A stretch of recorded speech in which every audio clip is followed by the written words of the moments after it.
Mangesh Yadav encounter को लेकर इस वक्त उत्तर प्रदेश की सियासत गरमाई हुई है। अखिलेश यादव ने मंगेश यादव एनकाउंटर पर यूपी की बीजेपी सरकार और पुलिस पर भी सवाल खड़े किए हैं। आज हम इसी पर करेंगे बात। नमस्कार, 4 PM पर आप सभी का स्वागत है। सुल्तानपुर लूटकांड में यूपी एसटीएफ ने आरोपी मंगेश यादव का एनकाउंटर कर दिया।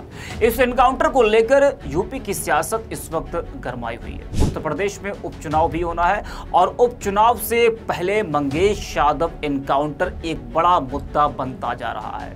पक्ष विपक्ष दोनों एक दूसरे पर जमकर हमलावर हैं। जिस तरह से मंगेश यादव का एनकाउंटर हुआ, उसको लेकर विपक्ष बीजेपी पर कई बड़े आरोप लगा रहा है। विपक्ष का यह कहना है कि एनकाउंटर या बुलडोजर कार्रवाई धर्म जाति देखकर ही हो रही है, लेकिन यूपी की बीजेपी सरकार और यूपी डीजीपी का साफ कहना है कि एनकाउंटर या कोई भी कार्रवाई वो धर्म जाति देखकर नहीं की जाती। वहीं सपा अध्यक्ष अखिलेश यादव मंगेश यादव एनकाउंटर पर तो लगातार हमलावर है।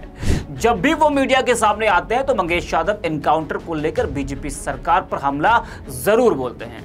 बता दें कि अखिलेश यादव ने एक बार फिर मंगेश यादव एनकाउंटर को लेकर उत्तर प्रदेश सरकार और यूपी पुलिस पर हमला बोला है। अखिलेश यादव ने कहा कि यूपी पुलिस फर्जी एनकाउंटर कर रही है। मंगेश यादव को घर से उठाकर मारा गया था। मैं सच्चाई जानने के लिए उनके परिवार से मिला। उन्होंने आरोप लगाया कि यूपी पुलिस साजिश करने और एनकाउंटर करने का काम कर रही है। पुलिस को दिए गए मंगेश यादव के परिवार के बयान पर उन्होंने कहा कि पुलिस को डर से कोई भी कुछ भी बयान दे सकता है। जरा सुनिए कि अखिलेश यादव ने क्या कुछ कहा है। कि मुझे जाना है दिल्ली और देश के बड़े नेता सीताराम येचुरी जी के कार्यक्रम में शामिल होना है। वो नेता ऐसे रहे जिन्होंने विचारधाराओं को जोड़ा, विचारधाराओं के बीच में सेतु बन के रहे। जहां तक सवाल आपने पूछा है, बनारस ही नहीं पूरे उत्तर प्रदेश के अगर आप आंकड़े निकालेंगे और एनसीआरबी के आंकड़ों के माध्यम से मैं कहता हूं कि सबसे ज्यादा इस तरह की घटनाएं अगर कहीं हो रही तो उत्तर प्रदेश में हो रही हैं। कभी केवल छोटी बात को लेकर के, जो घटना बनारस की आप बता रहे हो, सोचिए जान ले ली उसमें। ऐसी बहुत सारी घटनाएं उत्तर प्रदेश में देखने को मिलती हैं आए दिन, और इसलिए मिल रही हैं क्योंकि जितना पुलिस विभाग है वो पूरा का पूरा पुलिस विभाग साजिश और षड्यंत्र करने में लगा हुआ है। कोई घटना अगर की है, मान लीजिए फेक इनकाउंटर किया है, तो फेक इनकाउंटर के तार जोड़ने के लिए आपको घंटों साथ बैठना पड़ेगा। क्या आप कल्पना कर सकते हैं 3 साढ़े 3 बजे फेक इनकाउंटर हो और 5 सवा 5 पे आपके पास प्रेस नोट चली आए और फिर तार मिलाए जाए। बैग कहां से आया, मोटरसाइकिल कहां से आई, नए कपड़े कैसे बैग में मिले। और मैं समझता हूं अभी भी व्यापारी संतुष्ट नहीं होगा। जो बारात में की हुई है, जो चीजें उसकी गई हैं, बारात में की पूरी नहीं हुई अभी तक। तो सुना आपने। बता दें कि इस वक्त अखिलेश यादव इस मामले को लेकर प्रदेश की बीजेपी सरकार पर हमलावर है। सिर्फ अखिलेश यादव नहीं, सिर्फ समाजवादी पार्टी नहीं, बल्कि विपक्ष के कई दल इस मुद्दे को लेकर बीजेपी सरकार पर हमलावर है। मायावती ने भी इस पर टिप्पणी की। कांग्रेस तो लगातार हमलावर है ही। कांग्रेस के प्रदेश अध्यक्ष अजय राय ने मंगेश यादव के परिवार से मुलाकात की। चंद्रशेखर आजाद रावण ने भी मंगेश यादव एनकाउंटर को लेकर यूपी की बीजेपी सरकार पर कई सवाल खड़े किए हैं। तो इस वक्त विपक्ष जो है वो सत्ता पक्ष पर लगातार हमलावर है और ये कह रहा है कि फर्जी एनकाउंटर बीजेपी राज में हो रहे हैं।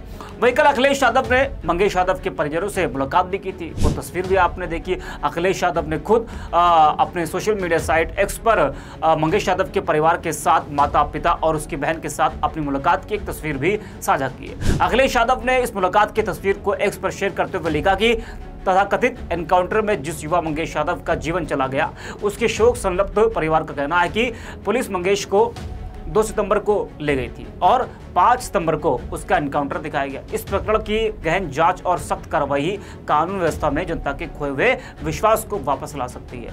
भाजपा ने शासन प्रशासन का नैतिक आधार खो दिया है। बता दें कि सुल्तानपुर में 28 अगस्त को एक ज्वेलरी शॉप पे डकैती हुई थी। दिन दहाड़े इस लूटकांड से सुल्तानपुर क्या पूरे प्रदेश की कानून व्यवस्था पर सवाल खड़े हो गए थे और दहशत का एक माहौल हो गया था। इस लूटकांड के बाद यूपी एसटीएफ की टीम ने मंगेश यादव का एनकाउंटर किया था।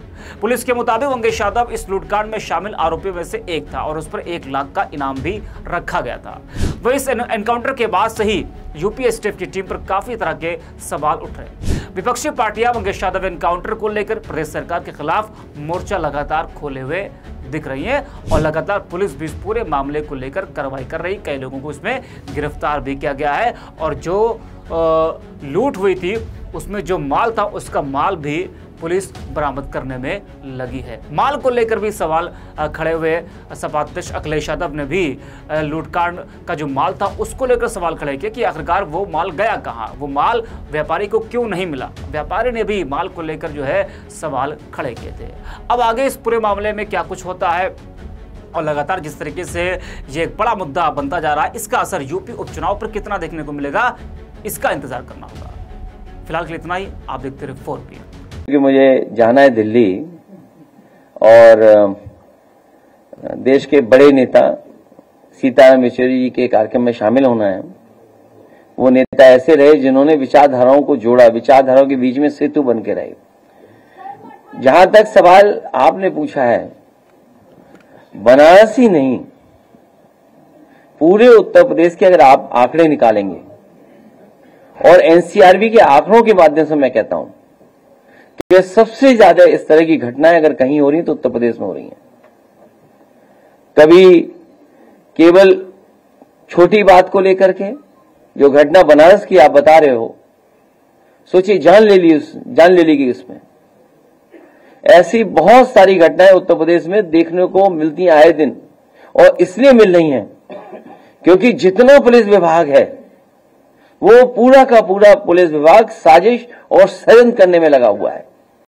कोई घटना अगर की है, मान लीजिए फेक इनकाउंटर किया है, तो फेक इनकाउंटर के तार जोड़ने के लिए आपको घंटों साथ बैठना पड़ेगा। क्या आप कल्पना कर सकते हैं 3 साढ़े 3 बजे फेक इनकाउंटर हो और 5 सवा 5 पे आपके पास प्रेस नोट चली आए और फिर तार मिलाए जाए। बैग कहां से आया, मोटरसाइकिल कहां से आई, नए कपड़े कैसे बैग में मिले। और मैं समझता हूं अभी भी व्यापारी संतुष्ट नहीं होगा। जो बरामदगी हुई है, जो चीजें उसकी गई हैं, बरामदगी पूरी नहीं हुई अभी तक।